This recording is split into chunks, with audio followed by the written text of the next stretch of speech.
In this episode of What's Going On with Shipping, stolen Ukrainian wheat has arrived in Syria. I'm your host, Sal Mercaglano. Welcome to this episode of What's Going On with Shipping. If you're new to the channel, take a second, subscribe to the channel, hit the bell so you'll be alerted about new videos as they come out. So we've been following the situation between Russia and Ukraine. And in a video we just did, we talked about the fact how the Black Sea could evolve into the next Persian Gulf War. You can find the video right up here. So if you want to see it.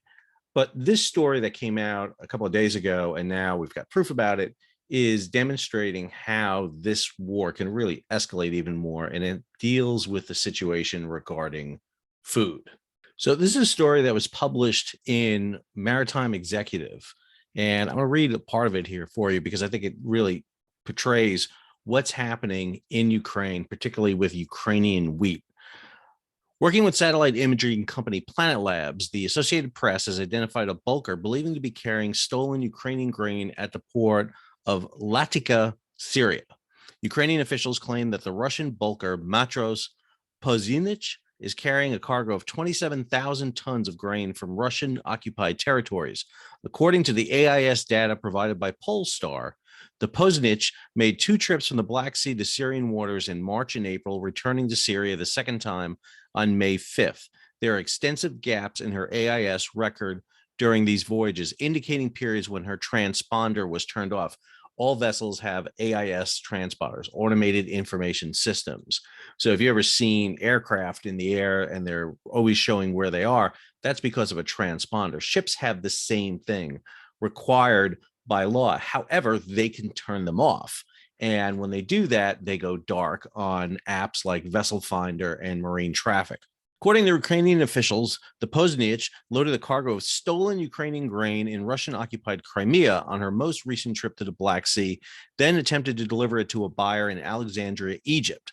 After an appeal by the Ukrainian government, Egyptian authorities refused to allow the vessel to enter, and the Pozynich diverted to a port in Russian-aligned Syria instead. The AP reports that the Pozynich has been identified at a pier in Latakia by satellite imagery. This is her right here.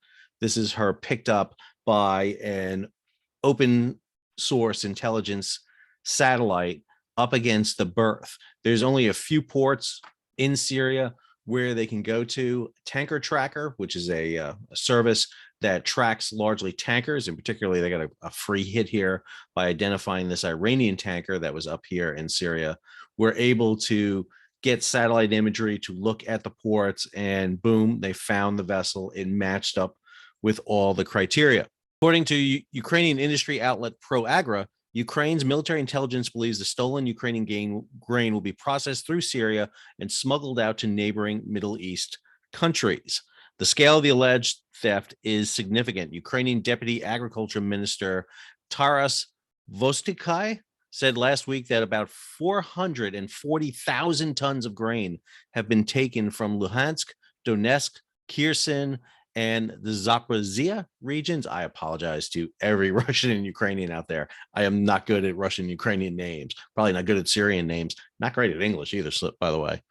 United Nations Food and Agricultural Organization's official Joseph Schmidhuber, man, that's a great name right there, confirmed last week that there is anecdotal evidence of Russian forces looting the storage grain that is available, as well as destroying storage facilities and stealing farm equipment. I personally hear this from many silo owners in the occupied territory. This is outright robbery, and this is happening everywhere in the occupied territory, Ukrainian Agricultural Minister Mylo Solzitsky asserted last month. So we're seeing Ukrainian grain being stolen from silos, from fields, from storage facilities, and are now being exported on Russian ships and sold on the open market. Go to these 2 stories that were on G-Captain. This one, a Bloomberg story back from April. Russia is shipping wheat at rapid clip in the midst of war. Russia boosted wheat shipments by about 60% in March, despite that being the first month of its invasion of Ukraine. The country's exported about 1.7 million tons last month, according to consultant Prozerno. This compares with 1.1 million tons sold in March 2021, though the sales were stifled by shifts in government grain export tax. The most recent volume still is only about half of March 2020. Russia and Ukraine together account for about a quarter of the globe's grain trades. Exports from Russia slowed immediately after its February invasion, but since have bounced back, according to analysts and data. Sales remain tepid out of Ukraine. Well, that was obviously reasons for the blockade. And that's keeping global prices for crops such as wheat and sunflower oil at lofty levels and sparking worries about food access in major import regions like the Middle East and North Africa. Go to this story. Germany accuses Putin of provoking the global food crisis. Again, another Bloomberg story. German Foreign Minister Annalena Baerbock accused Russia of deliberately provoking a global food crisis to try to weaken the international alliance against its war in Ukraine. Russia is destroying transportation routes and storage facilities for Ukrainian grain, which is pushing up prices and threatening to unleash brutal hunger around the world, especially in Africa. Babcock said at a news conference after talks with Group of Seven counterparts in northern Germany. Ukraine is one of the world's biggest growers of wheat, and the U.S. expects production to fall by 1/3 this year compared to last season. Babcock added that about 25 million tons of grain are stuck at Ukrainian ports, particularly in Odessa, due to the Russian blockade. Only a small amount can be transferred out by train, which means that a large percentage, we talked about that grain coming out of the Danube and through Romania, but Russian grain that couldn't get transported, that fell behind the lines, now is coming out by Russian ships. Let's go ahead and look at marine traffic here. So this is the vessel in question, the Matros Pozynich. She's a Russian flag vessel, and we'll pull her up here on her marine traffic report. And what you'll see here is her position right now in the Black Sea. Pull up her past track here so that you can see where she was. We'll zoom out a little bit. That's her coming out of the Mediterranean. You'll see she popped on her AIS here. We believe she was over here in Syria at this port right here. There we go. At Latakia, there's not that many ports there. So this is the port she was at. She has turned on and since gone up here into the Black Sea. And where she's going right now is up to the Kerch Straits. So this is the Sea of Azov. Here's Mariupol up here. Here's the port of Berdansk. Berdansk is where that Russian ship that was attacked and blew up in the port, did a video on that you can see right up here. Mariupol, which was the holdout by the Ukrainians, kept this sea, the Sea of Azov, closed. And one of the things you see coming down the Don River are all this traffic. Red are tankers, green are cargo vessels. And then when they hit the Sea of Azov, they turn off their AIS, but they all appear right down here at the Kerch Straits. And what we're seeing right now are ships being loaded down here in the Kerch Straits. You'll see these big, huge anchorages here, some right in the straits, some just south of the straits, and then some up here at some of these ports, including some of these loading facilities. And what we know is happening is smaller vessels, smaller bulkers. These are vessels that carry grain or ore or large bulk material, will come down here, offload their cargo or load their cargo onto larger vessels.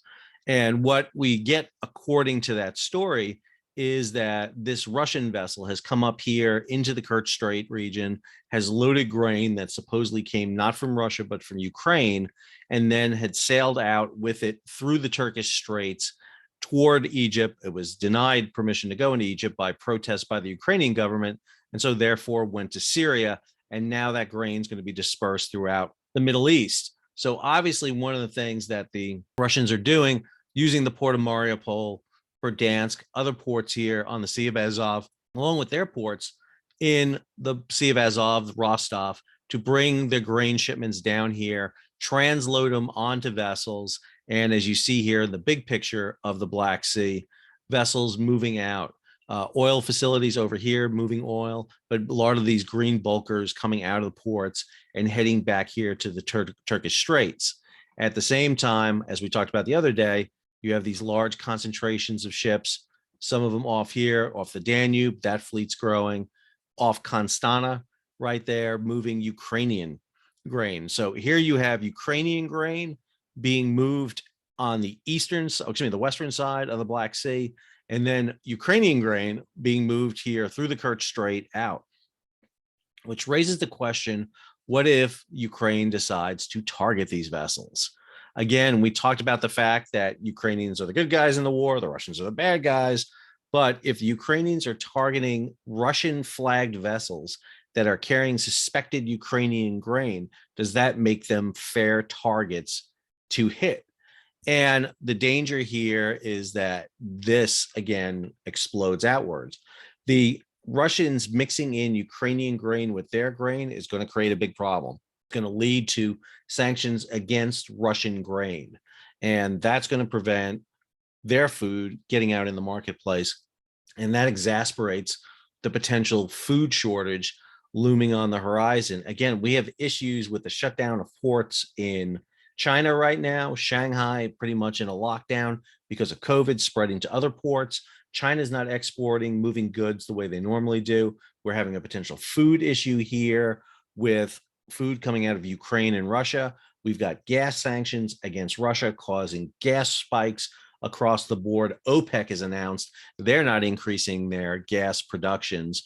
All of this means more disaster for the supply chain and the local, global, national, international economies. It's all connected.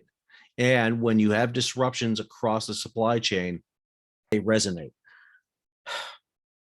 So we'll be following these stories more, seeing what's developing and what other reports we get of Ukrainian grain being moved on Russian ships.